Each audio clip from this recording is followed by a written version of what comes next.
devoir d'y aller, de se mobiliser pour libérer nos enfants. Rien ne fonctionne, ni huissier, ni avocat. Moi, je vous le dis, je suis passée par là, même les huissiers refusent de faire les constats. Moi, j'ai donné des vidéos choquantes, c'est vrai. Le huissier m'a dit, dans une semaine, j'aurai le constat. J'ai passé 3 mois pour avoir le constat. Et je sais très bien qu'il regrette de prendre mes vidéos parce que ce sont des vidéos très très choquantes qui parlent de pédocriminalité. Ce sont les enfants qui parlent de faits très très graves. Donc les huissiers aussi ne veulent pas assumer leurs responsabilités. Ni les commissaires, ni les procureurs. Moi je fais appel à la police parce qu'ils sont des citoyens comme nous, de nous rejoindre, d'être aux côtés du peuple, aux côtés des citoyens, aux côtés de la justice, parce qu'ils sont au courant de ce qui se passe avec nos enfants. Donc nous, on veut faire une armée du peuple pour libérer les enfants. Il n'y a que ça qui va marcher. Je veux juste rajouter. Alors d'accord, mais alors, vous avez signifié quand même, vous avez tous les pouvoirs. C'est-à-dire que vous avez fait vous avez donné les pieds, vous avez donné des instructions, vous avez une puissance juridique. Après, vous avez allé sur un avocat, ou alors on avait fait ça avec la Ligue de sang, on avait été dans le foyer, ça lève une décision juridique pour rendre le gamin. Et ben, ils n'ont pas voulu, mais en fait, c'est ça qu'il faut faire. Il faut qu'ils soient pleins, nombreux, et il y a un moment donné, lâche-toi, et ils vont lâcher vite. Mais il faut faire tout ça. Il faut faire tout ça. Et il faut aller chercher. On fait ce que je vous ai dit. Alors, moi, j'aimerais bien la parole, prenez le micro.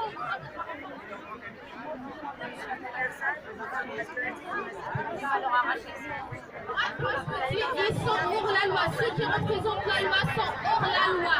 C'est eux qui violent les lois et ils ne la respectent pas. Ils condamnent les enfants au lieu de condamner les pédocriminels. Ils protègent les pédocriminels. Qu'est-ce qu'on va faire face à tout ça?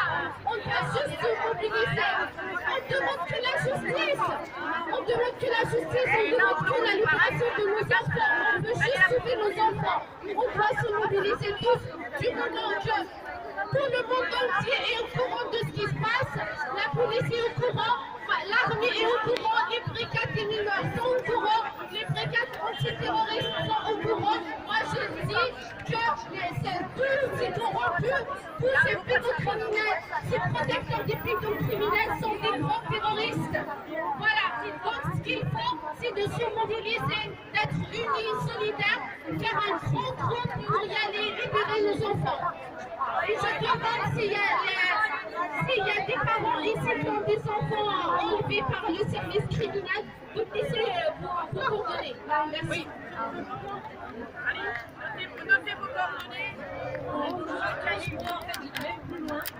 Parce que moi, en fait, ça fait 8 ans et demi que je me bats pour avoir une justice juste, qui n'existe plus dans notre pays, malheureusement. Normalement, vous portez plainte. Reculez un petit peu pour que tout le monde puisse voir. Normalement, vous êtes face à votre adversaire et face à leurs avocats. Moi, aujourd'hui, ça fait 8 ans et demi que je n'ai jamais eu l'hôpital en face de moi, ni les médecins. En fait, en face de moi, j'ai qui? J'ai les magistrats. Et j'ai les avocats qui ne font pas leur boulot. Les avocats qui nous prennent de l'argent, mais qui ne font pas leur boulot. J'ai dû apprendre le droit. J'ai dû faire tout seul, déposer une plainte avec constitution de partie civile, faire le travail d'enquête. Le travail d'enquête qui est normalement, qui incombe à l'État français. Quand un citoyen français décède, c'est l'article 2, le droit à la vie. Le droit à la vie, c'est le premier droit. Sans ce droit, vous n'avez pas les autres. Donc en fait, la Cour européenne des droits de l'homme dit que les États doivent faire une enquête en cas de décès suspect. Ben justement, c'est ce qu'il y a fallu un petit intermédiaire avec lui. En fait, l'hôpital a fait un signalement au 14e jour d'hospitalisation. Au lendemain de son opération et d'une injection de kétamine, nous n'avons toujours pas la dose aujourd'hui. Plus de 8 ans et demi après. Alors que le dossier médical est le droit du patient. Nous avons fait toutes les démarches. Nous avons fait un avocat. Nous avons fait le tribunal administratif. Donc l'avocat nous avait dit, vous inquiétez pas, on va aller au tribunal administratif, on va prendre un expert judiciaire. Et en fait, on récupérera les pièces. Pendant qu'on était au tribunal administratif, il n'a pas rempli son rôle. Il a laissé l'expert judiciaire parler avec la partie adverse.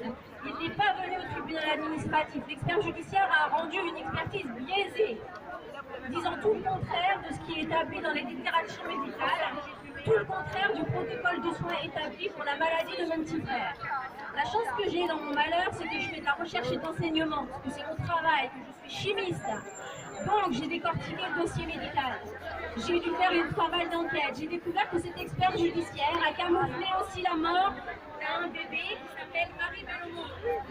Marie Bellomo. Sa maman, je ne sais pas où elle est d'ailleurs, parce qu'en fait, elle avait beaucoup de vidéos sur YouTube. Et en fait, ces vidéos n'existent que sur YouTube. Son Facebook a disparu. Elle aussi a déposé plainte contre l'expert judiciaire qui aujourd'hui est toujours pas inquiété. Son affaire, elle date de 2015. L'affaire de mon petit frère. Mon frère est décédé officiellement le 30 janvier 2016 au CHU de Nancy-Brabois. Tristement célèbre dans l'affaire aussi de Jamais sans toi, Luna Bombard, qui a été placée abusivement. Et il y a eu un téléfilm sur TF1. Dans ce même hôpital est mis en examen en récidive légale par rapport à une petite Siméon, 4 ans, qui est décédé d'un surdosage de colchicine, 16 fois la dose, en mai 2015. Les parents sont toujours en attente de l'appel du jugement. En fait, le jugement, en fait, on vous fait croire, les médecins ont été condamnés à 6 mois s'ils ont fait appel, bien sûr. Le procureur avait demandé 50 000 € d'amende contre le CHU. Finalement, il y a eu 200 000 € d'amende. Mais en fait, ce qui est visible, ce que les gens ne comprennent pas, ils se disent le procureur il a demandé 50 000 €, on a donné 200 000 €. Mais en fait, 200 000 € qui sortent du trésor public pour aller au trésor public, est-ce que c'est une condamnation? Parce que quand vous payez l'hôpital, c'est du trésor public. Et ça va où? L'amende, elle va où au trésor public? Moi, à la condamnation. Et aujourd'hui, les parents sont toujours en attente alors que ce surdosage est avéré. Et que l'hôpital est mis en examen en récidive. Le CHU de Nancy-Brabois est le seul hôpital qui a condamné la France en 1997 dans l'arrêt Povanelli contre France, où il y a eu un surdosage d'Alotane. Et pareil, l'expert judiciaire qui a camouflé, et bien on dû aller jusqu'à la Cour européenne qui a dit que l'expertise judiciaire ne remplace pas une enquête pénale. En fait, moi, ce qui s'est passé, on a été contraints. En fait, j'ai dû me battre avec mon avocat pour déposer une enquête pénale. La chance que j'ai, je suis très croyante en fait. Mon frère est né le 27 février 1999 et en fait la loi elle a changé le 27 février 2017 ou 2018. C'est-à-dire que les prescriptions des délits et des crimes ont doublé. Parce qu'en fait sinon moi j'aurais été prescription de certains délits. Parce que mon avocat a tellement fait traîner. En fait on veut nous emmener au tribunal administratif. Le tribunal administratif, c'est les citoyens qui payent. Vous comprenez? En fait on ne veut pas condamner. Normalement, on est tous égaux devant la loi. On est tous égaux devant la loi. C'est ce qu'on nous dit. On nous dit, vous avez des droits. Vous avez des devoirs, mais vous avez des droits. Donc, en fait, le jour où il y a une infraction qui est commise à votre encontre de vos proches, portez plainte. Et vous aurez justice. Mais c'est que du blabla. C'est que du blabla. Parce que moi, aujourd'hui, j'ai qui en face de moi? Les magistrats qui ne respectent ni la loi, qui ne l'appliquent pas. Et en fait, ça met en danger tous les citoyens. Parce que, en fait, la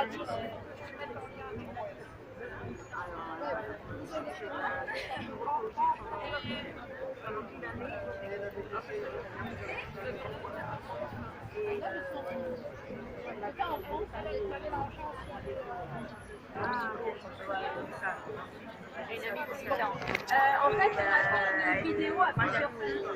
Parce qu'en fait, ce qu'il faut que vous compreniez, c'est que j'ai vu de mon frère, en fait. Donc voilà, il faut préparer votre dossier pour que votre dossier soit changé. Il ne faut pas nous expliquer les détails. Ça, c'est comme ça. En fait, ce qui m'a fait un peu pionnier, c'est que si j'avais un médecin YouTube, je n'aurais jamais justice. En fait, le médecin peut faire ce qu'il veut de lui. Malheureusement, c'est la raison pour laquelle je suis arrivée aujourd'hui. Parce que j'ai fait le conseil de la Cour de cassation. Il n'y a aucun médecin qui a été auditionné. Alors que le Cour européen, en fait, ce qui s'est passé, c'est que mon frère, il a 14 jours, il n'a pas eu de médecin.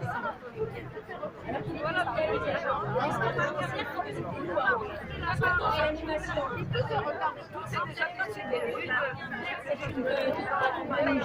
C'est une youtubeuse qui a fait la vidéo. Qui expose scientifiquement de nombreuses. Vous m'entendez? Désolée. Donc en fait, j'ai été contrainte, avant 2023, je n'avais rien sur les réseaux sociaux, je n'ai jamais montré ma tête en fait. Sauf qu'en fait, en France, vous avez des violations de droits, vous réclamez vos droits, ça s'inverse. De victime, vous passez à coupable, ou à, voilà. Et en fait, vous passez, si vous ne voulez pas vous taire, face à de grandes institutions, parce qu'en fait, on veut toujours faire croire que c'est les parents qui sont maltraitants. Mais en fait, il y a des enfants qui sont placés dans les institutions et qui subissent des choses très graves. Et en fait, l'État ne veut jamais reconnaître que les institutions sont défaillantes. Et donc, nous, on a été contraints de déposer, j'ai déposé une plainte simple qui a été classée sans suite par le procureur, parce qu'en fait, au bout du 14e jour d'hospitalisation, mon frère, on lui a fait ce qu'on appelle une opération de rattrapage. Vous pourrez voir tout ça dans les vidéos, c'est très bien expliqué. En fait, ils ont fait des fautes médicales en cascade, qu'ils ont camouflées. En fait, s'ils avaient soigné la maladie de mon frère avec des bonbons, c'était pareil. Parce qu'en fait, il y a des protocoles de soins qui sont établis. Si vous ne respectez pas ces protocoles de soins, ça s'appelle du charlatanisme dans le code de la santé publique. Donc en fait, moi, mon frère, il avait ce qu'on appelle une pleurésie purulente. Il fallait drainer le pus qu'il y avait dans sa plèvre. Et en fait, ils ne l'ont pas fait pendant 14 jours. Ils ne l'ont pas fait pendant 14 jours parce qu'ils ont dit si on l'avait fait, votre frère, il aurait arraché son drain. Mais en fait, vous avez une obligation de moyens. Vous, on soigne bien des éléphants, on soigne bien des tigres, on soigne bien des baleines. Je vois pas pourquoi en fait. On voit que ça se dégrade. La veille, donc en fait au 13e jour, la veille, le 26, ils écrivent dans le dossier médical, la maman est d'accord pour faire une fibroscopie, mais on se laisse le temps de voir l'antibiothérapie. Tout est dans la vidéo. Et le lendemain, ils font un signalement au procureur de la République de Nancy en disant à la maman, comme elle disait Hélène tout à l'heure, en utilisant des termes génériques. Ce qui est totalement illégal. Donc c'est la maman a refusé des soins, c'est pour lui donner des soins. Donc en fait, ils ont retiré toute autorité de soins à ma mère, donc le procureur, ce qu'il n'a pas le droit de faire. Il a attribué ça au président du conseil départemental. Et en fait, on nous a écartés. On nous a écartés. Et le jour où on a dû aller, on nous a empêchés de rentrer en réanimation, ils étaient déjà en train de le débrancher. Donc en fait, ils ont falsifié le dossier. Parce qu'en fait, quand vous regardez les films, en fait, quand on vous débranche, on voit qu'on enlève le tuyau. Et moi, je suis chimiste. J'achète des bouteilles. C'est moi qui commande les bouteilles de gaz dans mon université. Donc, je sais la différence entre l'air qu'on respire et l'oxygène. Parce qu'en fait, vous respirez de l'air, non de l'oxygène. 21% d'oxygène, c'est le minimum d'oxygène que vous avez quand vous respirez là spontanément. Et en fait, quand vous avez des problèmes d'oxygénation, on vous augmente ce pourcentage, qui peut passer à 30 et aller jusqu'à 100%. Et en fait, moi, l'expert judiciaire et le médecin qui a fait le compte rendu d'hospitalisation 23 jours après le décès de mon frère, a dit que mon frère devait avoir 100% d'oxygène, donc de l'oxygène. Et en fait, dans le dossier médical, c'est écrit 20%. 21% d'oxygène, et mon frère avait une saturation de 60%, ensuite de 48%, la veille de son décès. Il avait un pH sanguin inférieur à 7. Donc si vous allez regarder le documentaire CHU de Strasbourg, l'art du camouflage, il y a un expert judiciaire de la Cour de cassation qui s'appelle Jean-Marie Desmond, qui dit qu'en fait un pH sanguin de 7, la personne elle est morte. Alors moi, je demande à la justice à quel moment mon frère est réellement mort. Parce que le médecin qui fait l'acte de décès, comme si mon frère était décédé naturellement. Il n'y a pas de cause de décès sur l'acte de décès. Et il lève l'obstacle médico-légal. Alors qu'on vient de signaler la veille, en disant que c'est la mère limite qui est responsable, parce que le retard toute autorité de soins, la mère n'a pas été en tôle, il n'y a pas eu d'enquête. Contrairement à tout ce qui se passe en cas de signalement d'hôpital. Voilà. Donc c'est très grave. Ce que je veux dire, c'est qu'en fait, on place des enfants très facilement et c'est très compliqué, que ce soit tous les domaines, en fait, pédocriminalité, que ce soit au niveau médical. on n'a pas de justice. En fait, on se bat contre les magistrats qui ne respectent pas la loi, comme Inda, par exemple. C'est pour ça que je suis là, parce que moi, je veux qu'on rende les enfants aux parents qui sont bienveillants. Les parents sont bienveillants avant qu'ils soient tués, parce qu'il y a aussi Marie Bellomo, il y a plusieurs enfants. Il y a par exemple Marina Sabatier. Il y a aussi une affaire que tout le monde, Karine Brunet-Jambu, Anthony qui est mort, Karine Brunet-Jambu qui a été violée. Sa tante a fait un bouquin qui s'appelle Signalement. Elle a fait 14 signalements pour sauver sa nièce. La maman avait tué avant que cette petite naisse son premier bébé de plus de 100 coups de couteau. Et la justice a dit, mais non, on va lui laisser une deuxième chance. Sauf que la maman, elle avait hébergé un pédophile qui violait la petite. Et la tante, elle a fait des signalements. Et la tante, on l'a accusée de dénonciation calomnieuse. Et en fait, elle a dû présenter des excuses au pédophile et à la maman. Et puis finalement, au bout de plus de 20 ans, la petite, quand elle est devenue adulte, elle a réussi à faire condamner l'État. 7 fautes lourdes de l'État. Mais en fait, vous imaginez la bataille, combien de temps on laisse les enfants se faire maltraiter parce que notre système judiciaire, il est défaillant. Il faut que ça change en fait, c'est pas normal. On place facilement les enfants et il n'y a aucune enquête. Même quand ils décèdent, mon frère, ça fait 8 ans et demi, 0 enquête. Vous attendez, il faut que les gens se révoltent parce qu'en fait, moi c'est encore pire dans mon dossier parce qu'en fait, il y a d'autres personnes qui sont avec moi, du médical, on a piqué leur mère. Il y a 2 cas dans le même hôpital, il n'y a pas d'enquête non plus. Donc en fait, on peut vous tuer à l'hôpital, faire ce qu'on veut de vous, il ne se passera rien. Il faut que vous vous réveillez parce que c'est l'injustice de la justice et c'est tous les domaines qui sont spoliation de biens, tout. Voilà. Merci Jamila. Merci Jamila. On lâchera rien.